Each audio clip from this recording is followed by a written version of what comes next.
Bizning dunyoga kelishimizning albatta sababi bor. İnsaniyet asrlardan buyon bu sababni tepish uchun tirishib Faylasufdan diniy zatqichi bo'lgan har qanday bir bilim bilan shug'ullangan biri hayotning ma'lum bir yerida bu savolga duch kelmiştir.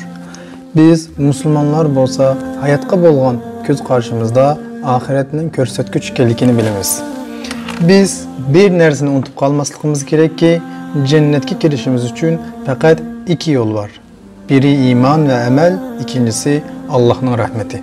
Biz bu yerde Allah'ın adaleti demedik, Allah'ın rahmeti dedik. Çünkü biz şükür ve ibadetke buyuruluşumuzga qaramay, qanchalik ibadet ve şükür kılsak mı, ameliyette Allah'ın bizge bergen bir tiniqinin hakkını ada kılalmayımız. Şunun için Kur'an-ı Kerim Elhamdülillahi Rabbil Alemin cimi hamdusuna alimlerinin perverdigarı Allah'a xastur deb başlanıdı.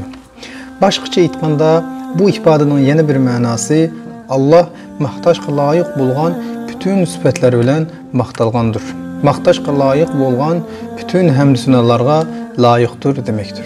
Sizde shundoq so'rashingiz mumkin. Undaq bo'lsa biz nemishga ibodat qilamiz? Allohning rahmeti yetidigu deb o'ylab qolishimiz mumkin. Biz masalani mundaq tasavvur qilib baqaylik. Bir xo'jayinni o'ylang. O bir qulini azod qiladi. Özü xalqanca iş qilishga yo'l qo'ydi. Andin o onunğa bir tiyin biridi. O sabiq quluğa siz bir tiyinni xalqan yerga qayrilsangiz bo'ladi. Ammo uni bu saray uchun sarf qilsangiz, sarayni sizga beraman deydi.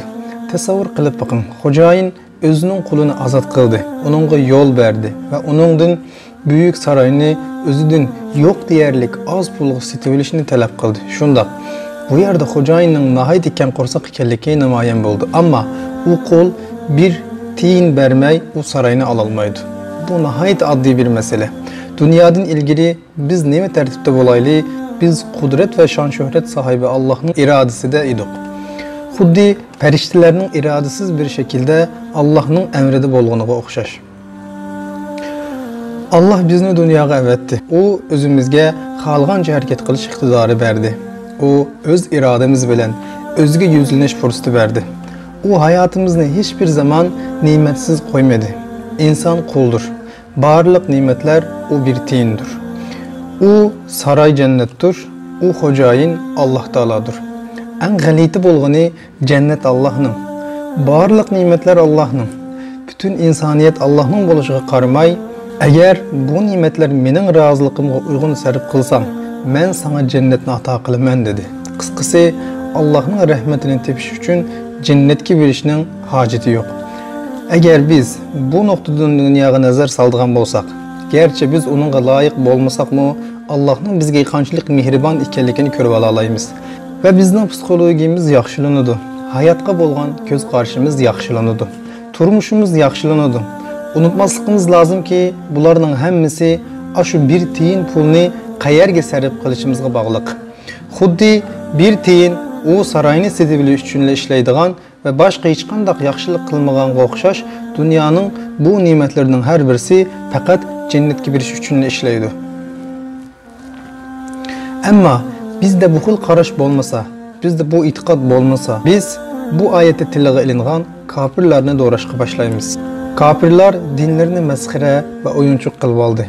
Ularni dünya tirikçilikka aldırdı. Ularning bugungi kunga muloqot bo'lishni unutganliklari ve bizning oyatlarimizni inkor qilganliklariga o'xshash, biz bugun ularni unutuymiz. Biz bu üç bosqichda Allah'ni unutib qolamiz.